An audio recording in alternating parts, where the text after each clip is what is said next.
Emociones, ¿verdad? ¿Ya hablaron de las emociones? Sí. Ok, bien, muy bien, muy bien. ¿Qué dijeron? ¿Qué son las emociones?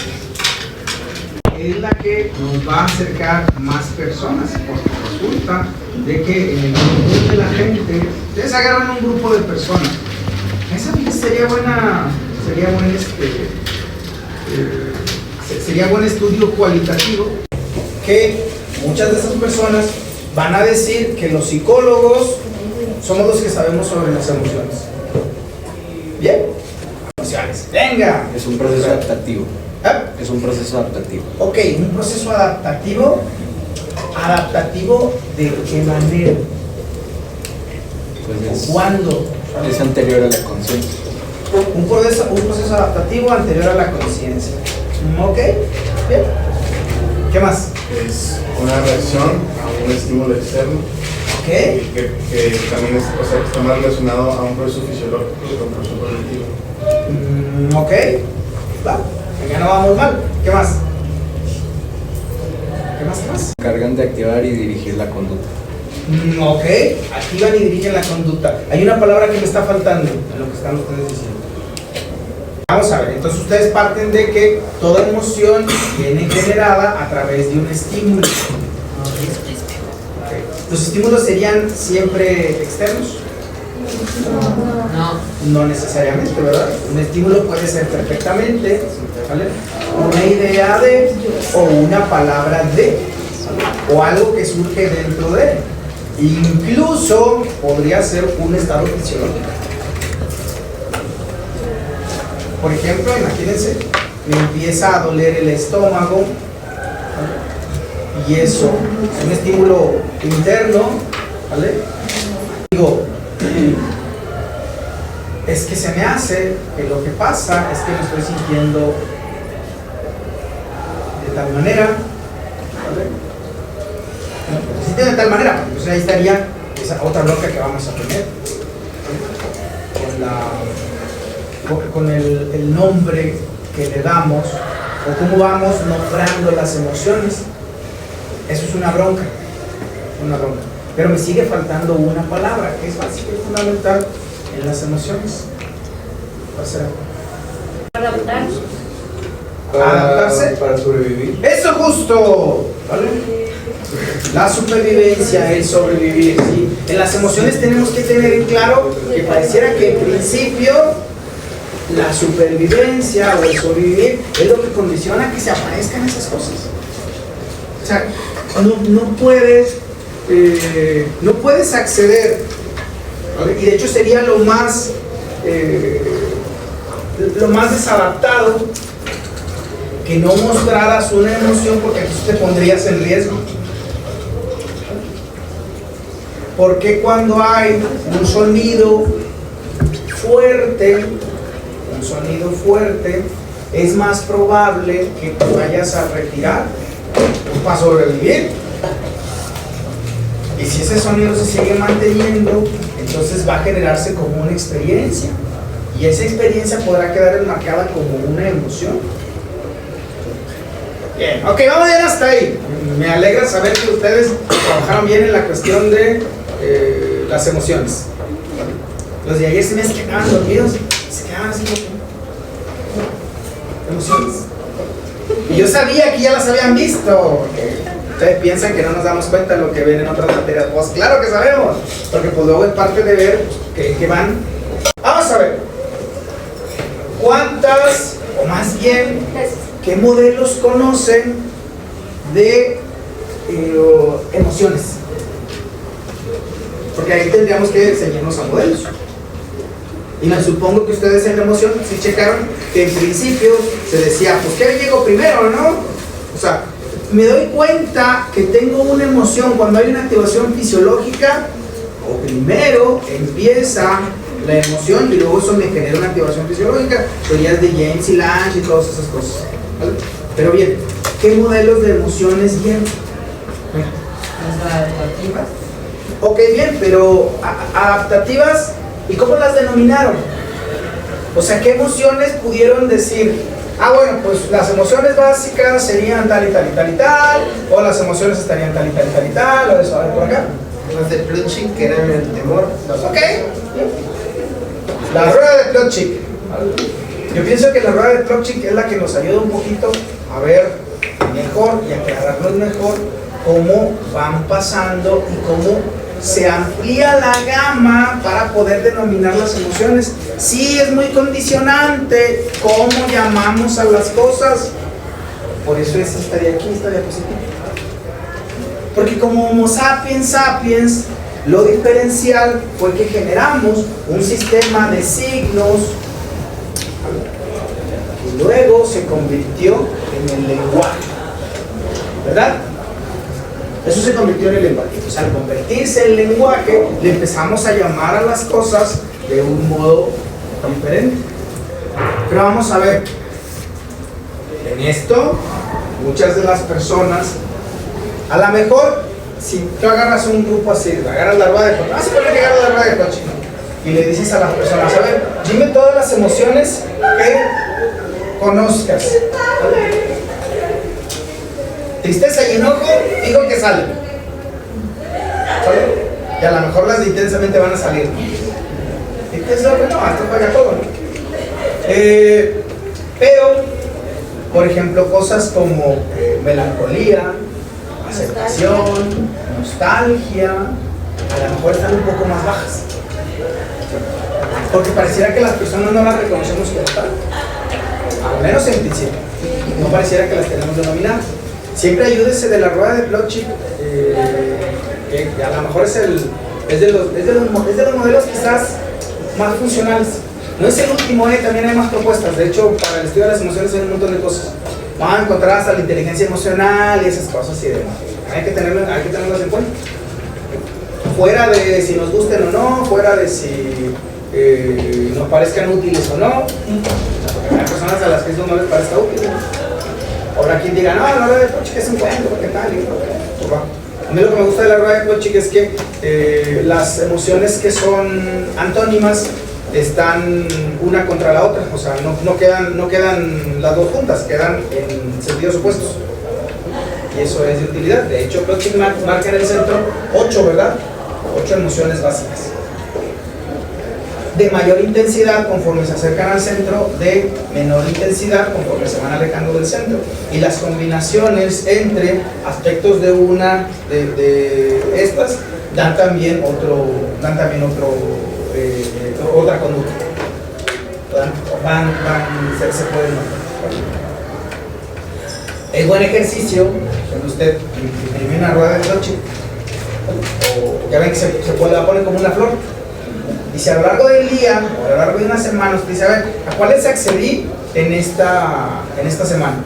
Usted va marcando con puntitos, ahí le encargo dentro de un mes el mapa que puede tener. Que no es mala idea, no es mala idea. Y luego se puede ayudar a compararlos con el resto de los compañeros o con el resto de los miembros de la política. Entonces, les digo, sistema de signos y señales, que después llamamos lenguaje, fue lo que nos llevó a tener un sistema de emociones, digamos, más amplio. Pero aún así, muchas de las personas no van a tener una vivencia emocional, como llamo yo, una vivencia emocional, digamos, estándar. Porque resulta que también eso lo tenemos que tomar en cuenta. La forma en la que usted vive las emociones es muy diferente a como la viven otras personas, pero bastante diferente. La tristeza no la vivimos igual usted y yo, la alegría tampoco, la melancolía tampoco. Y entonces a lo mejor aquello a lo que yo le llamo melancolía, alguien le puede llamar frustración, y está bien. ¿Sí? Entonces, cuando usted vaya a plantearse, buscar, entender o comprender, o esa palabra tan de moda que a la gente le gusta, empatizar, ¿vale?, con la emoción de los otros, primero dése cuenta que su historia es muy diferente y por ende no va a vivir la tristeza como la vive la otra persona. Entonces, pues nada, no se azote tampoco. nada, reconozca que no lo puede acceder hasta el cual. El hecho de que alguien le despidan del trabajo, le vaya a resultar también muy caro, por toda su historia. Habrá quienes lo que pensamos de nosotros mismos y lo que sentimos sobre nosotros mismos, se va a ver contaminado por las personas con las que convivimos. Siempre hago este ejemplo, ¿no? A mí no me pasa, ¿no? Pero imagínense de pronto que un día yo me levante y diga, es que me siento, no sé, yo no tengo alguna manera, o sea, que no encuentro cómo describirlo, ¿no? Porque me siento aquí como que a lo mejor es que no tengo muchas ganas de ir hoy a hacer lo que siempre hago, ¿no? Y digo, pues a ver, no, ojalá que hoy, lo que nos pasa mucho a los psicólogos es que ya cuando nos llega alguien, ya le contaron a todo el mundo, no somos el primero al que nos cuenta. Entonces tenemos que buscar separar cuáles son ideas propias del sujeto y cuáles no son ideas propias del sujeto. Porque bien puede ser que haya concluido que está deprimido y resultaba que lo único que pasaba era que tienes que ir a revisar la tiroides, porque resulta de que tu papá y tu mamá son hipotiroideos y tus hermanos mayores también ya están con tratamiento de tiroides. A lo mejor lo que pasa contigo es que tu tiroides está baja. ¿Bueno? Tienes hipotiroidismo el principio de supervivencia. Me supongo que no me va a pedir asistencia a la segunda hora, ¿verdad? El principio de supervivencia, ¿vale? Y lo que comentábamos también de nombrar las emociones, el predecir, el explicar y el modificar, ¿vale? Que serían a lo mejor como que las últimas partes. Pues el modificar no sería partidario. Yo no pienso que eso se tenga que hacer con las emociones. Que sí tenemos que gestionarlas, pues eso sí. Gestionarlas sí. O sea, que podamos cursarlas, que podamos transitarlas con el menor daño colateral posible, eso sí. Usted tiene derecho a sentirse enojado todo lo que quiera. Lo que tiene que buscar modular es la expresión de ese enojo. Porque si derivado de ese enojo estoy como el señor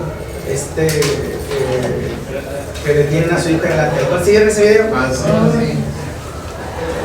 Que lo más chistoso es que eso se vale, eso es vale. Y eso no se lo van a cuestionar a nadie. Pero lo que tienes que buscar es modular, ¿vale? Para no ponerte en una situación, ¿vale? Yo no sé luego cómo llegará entre las patas el lunes con su desmadre, porque obviamente, como todos, pues hay alguien que está más arriba. Está más arriba y yo creo que ese alguien que está más arriba de corresponde a su empiezo, pues tiene que cuestionar y decir, a ver, pues, ¿de qué se trata? O sea, ¿te diste cuenta que esta semana se trata de tal? El perjudicado puede ser tú. Entonces, por eso yo diría que modificar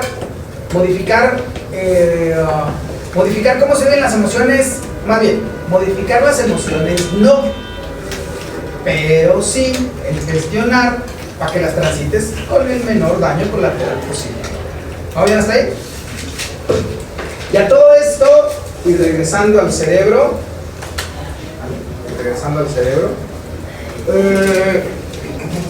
me supongo que cada uno de ustedes se ha dado cuenta que en sus mascotas su conducta no es siempre la misma, ¿verdad?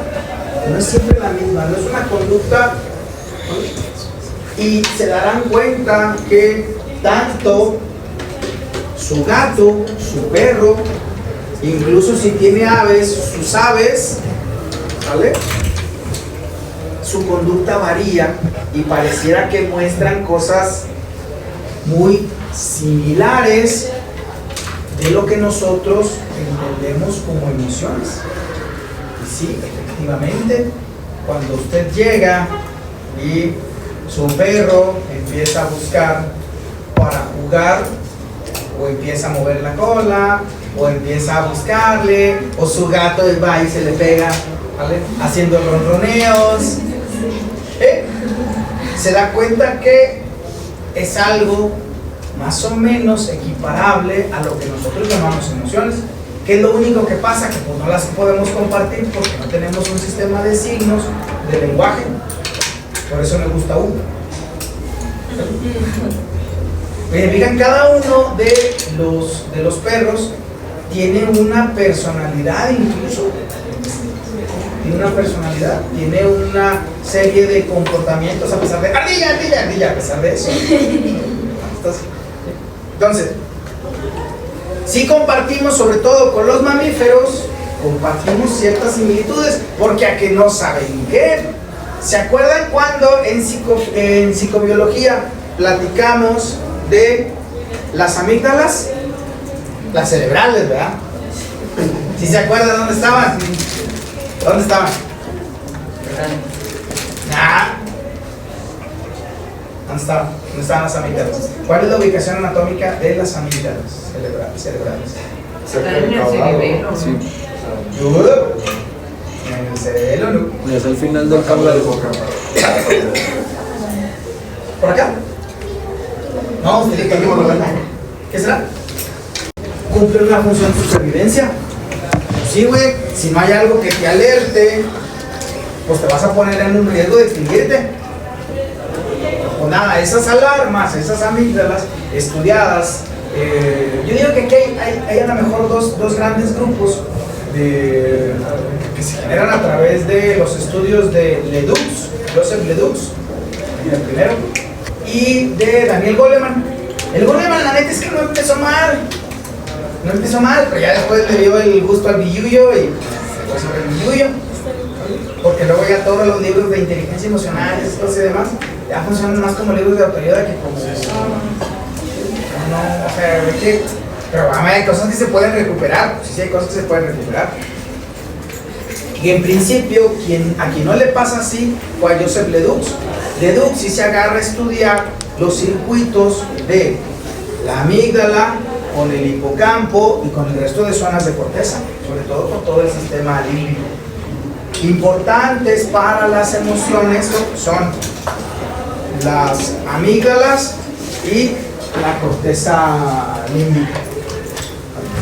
El lóbulo límbico, recuerden que también tiene una característica particular que tiene que ver con la cantidad de capas que tiene la corteza.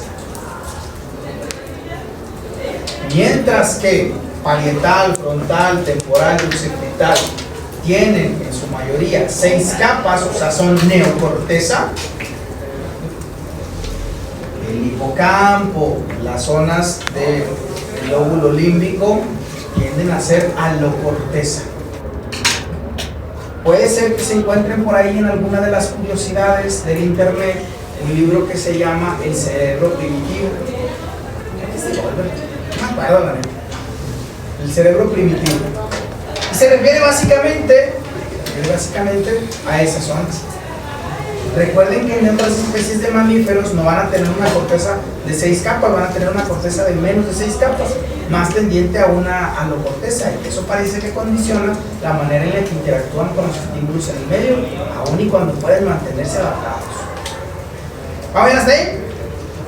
¿Sí? ¿No andamos durmiéndonos todavía? ¿No? Venga. Entonces, y se fijan, aquí ya encontramos cosas en las que somos similares con otras especies y cosas en las que somos diferentes con otras especies. Quizás la principal diferencia en cuanto a las emociones es la manera en la que nuestro lenguaje luego condiciona el modo en el que pensamos en las emociones. Como no tenemos un sistema compartido de lenguaje con otras especies, por ejemplo, con perros con gatos, es que no podríamos a lo mejor hacer muy buena conciencia de cómo ellos van pasando por esto que para ellos es una vía de supervivencia. ¿Va bien hasta ahí?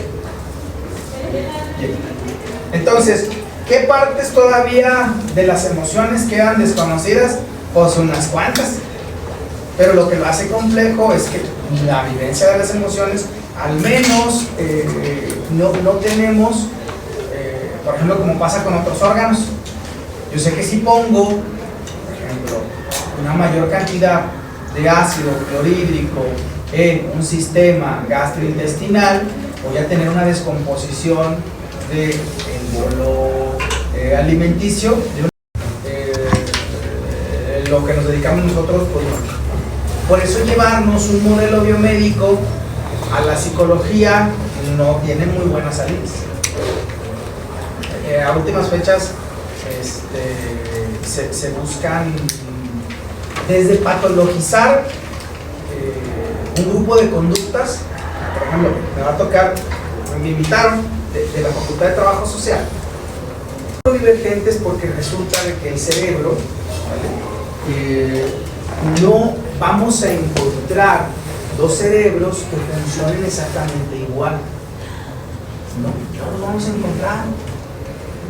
Y si nos vamos a un criterio estadístico, yo les aseguro, incluso haciendo cosas tan sencillas como, a ver, en estos momentos, en su cuaderno, escriban un color. ¿Sale? Y usted escribe un color. No lo comparte con nadie más. Si hacemos luego estadística, vamos a encontrar que puede ser que alguien haya pensado en un color, ¿vale? Que la gran mayoría ni fue lo primero que pensó. Fue un color y ya está, ¿vale? ¿Y qué diríamos entonces? Que todos aquellos que pensaron o que pusieron el color azul o el color rojo o el color verde son los neurotípicos, y aquel o aquella que puso el fuchsia o puso el color durazno, en el entendido que el durazno no es un color sino una fruta, ¿vale? O el rosa cochinito, ¿vale? Yo sigo sin saber cuál es el mendigo rosa cochinito, Entonces, que alguien que puso ese color, diríamos entonces que es neurodivergente. Para eso no, los cerebros no funcionan igual. Entonces, directamente, y es que luego, puta madre, ¿cómo me revientan? Que pareciera que a todos se le buscan poner nombre. A todos se le buscan poner nombre, y eso es odioso, ¿vale? Eso es odioso, porque al momento de ponerle nombre, pareciera que luego hasta la gente se siente muy... No, es que son neurotípicos, y ya. O sea, lo único que me estás diciendo es que esta tarea, esta persona la realiza en comparación con un grupo de referencia, la realiza igual a ellos. Eso es lo único que me estás diciendo. Eso sería lo neurotípico, pero eso no te haría directamente neurotípico. Habrá muchas cosas en las que seguramente nos vamos a salir de esa norma estadística y no pasa nada. Que en cuanto hay algún aspecto neurodivergente identificado, lo primero que se tiene que valorar es qué impacto se tiene en las actividades de la vida cotidiana y por ende trabajar en ello. ¿Sí? Vamos a ver, fíjense, vamos a ver. Yo creo que aquí a lo mejor en esto vamos a resultar muchos neurotípicos, ¿vale? Vamos a ver. Yo, para saber cuál es la derecha y cuál es la izquierda, tengo que ser consciente de la mano con la que escribo. Y eso es desde niño, ¿vale?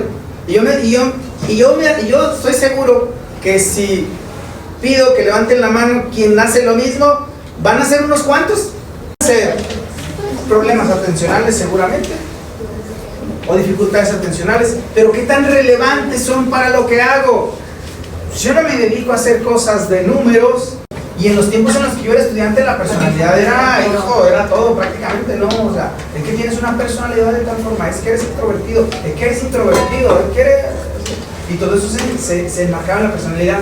Ahora ya no, de hecho, de los programas de psicología tiende a salir todo lo relacionado con personalidad. Poner un stop con Phineas Cage. Con Phineas Cage. La comprensión del frontal, ¿no? Todo esto lo aprendimos y con nada se le caía. ¿Qué le ayuda? Esa jornada ya. El hombre cariñoso, ¿no? ¿Se ha contado el hombre cariñoso? Dice bien ahí. Claro. Estaba en maestría y entonces llega un paciente que llevan en silla de ruedas, lo lleva la esposa y pues, era un traumatismo craneoencefálico de un accidente automovilístico. Le habían quitado una parte del cráneo, o sea, tenía todavía aquí o sea, estaba la piel ya cerrada y todo, pero se le veía así la parte donde le faltaba el pedazo de cráneo. Se estaba esperando la placa. Y entonces pues lo mandan con neuropsicología pues para ver cómo iba evolucionando de recuperación del traumatismo craneoencefálico. Y entonces estando sentado, imagínate, está sentado así, y pues ya nosotros estábamos preguntando a la esposa pues cómo está evolucionando y eso, pues ya está, yo estaba acompañando a Pablo, con la maestría, me tocaba hacer rotatorio con él. Hagan de cuenta que estaba yo con mi cuadernillo sentado ahí en un lado, y él haciendo las preguntas y yo estaba ahí. Y entonces luego de pronto le dice, está el hombre sentado, y así se me la cuento sin más. ¿Vale? Está sentado, está con el cojo. Qué hermosa estás. Sí, esa justo fue la reacción seguramente que haría toda mujer, ¿vale? Pero nosotros sabíamos que era alguien con el frontal derecho dañado, ¿vale? Pero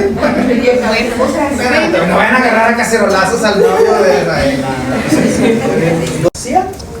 y la esposa dice, no, de hecho no hacía esas cosas, o sea, era alguien muy tranquilo, a veces está muy parco, dice, y entonces él tuvo, después del traumatismo pasó con esto, dice, pero no es lo único. Dice, hay cosas que luego son muy insignificantes por las que se agarra a llorar prácticamente como si se le hubiera muerto un familiar. ¿Sí? O sea, una labilidad emocional. Y también algunas cosas como conductas de utilización, o sea, cosas que le pones por delante, cosas que la agarra para utilizarla.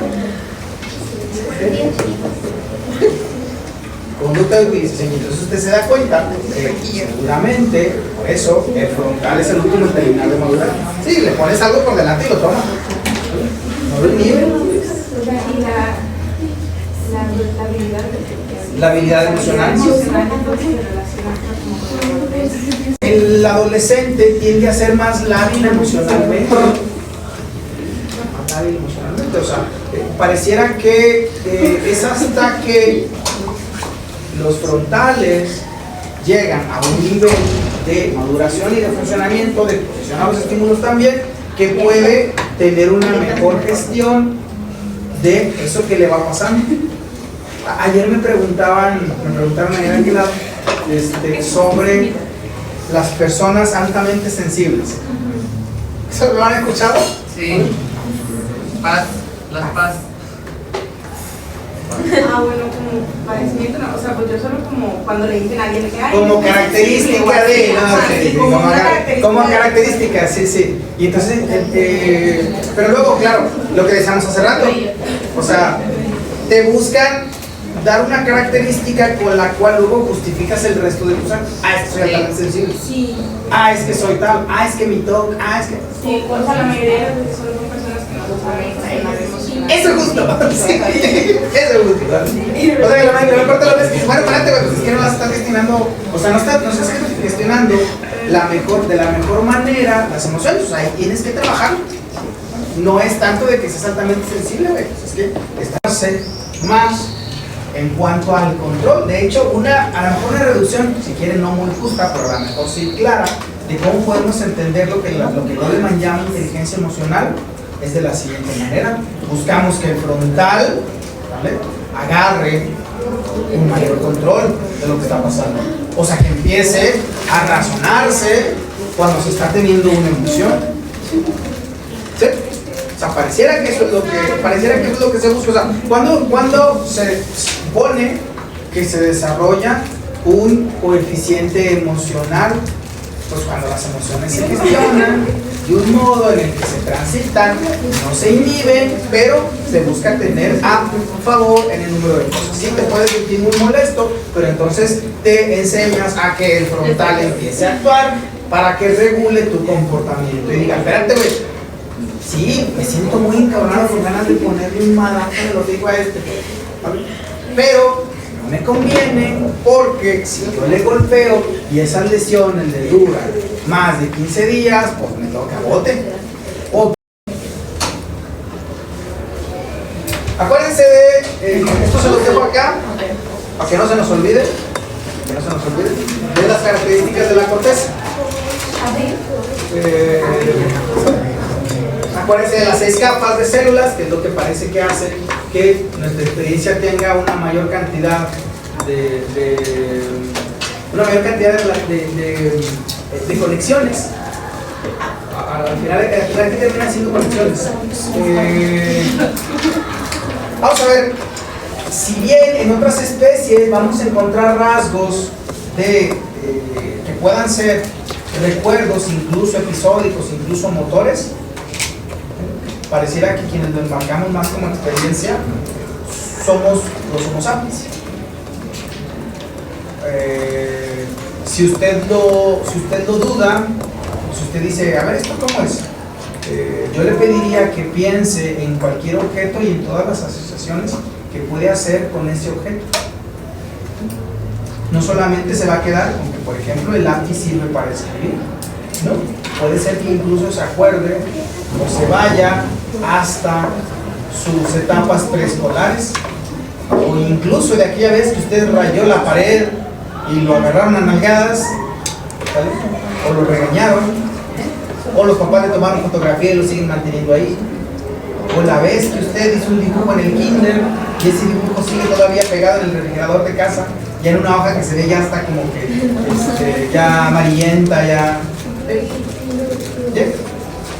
A eso le puede llevar, o incluso le puede llevar a pensar en el proceso que tiene que hacerse para que se pueda hacer un lápiz, o puede llegar incluso a pensar en cuál es la composición química del grafito que se utiliza, que ya viene el grafito al final, en los últimos lápices, que ayuda a hacer esa conexión, o que le lleve a pensar por qué los lápices son de color anaranjado, en su mayoría, o por qué necesitan borrador, o cómo se descubrió el borrador, a quién se le ocurrió que hacía falta algo, ¿qué? O puede acordarse de aquel borrador azul del que juraban y perjuraban que borraba la tinta. ¿Se acuerdan de esos borradores? Sí, que rompen. Eran obvios que lo único que hacían era romper la hoja, nunca han borrado nada de tinta, ¿no? ¿Y qué se supone que borraban? Se supone que borraban la tinta. Entonces, cuando te vendían ese borrador, te decían que la parte café era la que borraba el lápiz y que la parte azul era la que borraba la tinta. Las formas térmicas, ¿no? Que la fricción se empiezan a... Bueno, sí, también, por ejemplo, y explica cómo un solo objeto, un solo estímulo le llevó un montón de cosas.